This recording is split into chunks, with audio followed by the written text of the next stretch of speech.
വാനോളം ഉയർത്തിയ ഒരു യുവാവുണ്ടായിരുന്നു. യൗവനത്തിൽ തന്നെ ജീവിതം അവസാനിച്ചു പോയ ഒരു യുവാവ്, സ്വാമി വിവേകാനന്ദൻ. ഇന്ന് മരിച്ചിട്ടും ഏറ്റവും വലിയൊരു യുവാവായി നിലനിൽക്കുന്ന ഒരു മഹത് വ്യക്തിത്വം.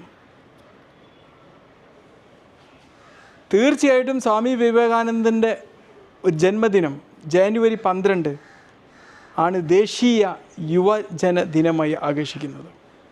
തീർച്ചയായിട്ടും യുവാക്കൾ ഒരുപാട് മാനസിക സമ്മർദ്ദങ്ങളിലൂടെയാണ് കടന്നു പോകുന്നത്.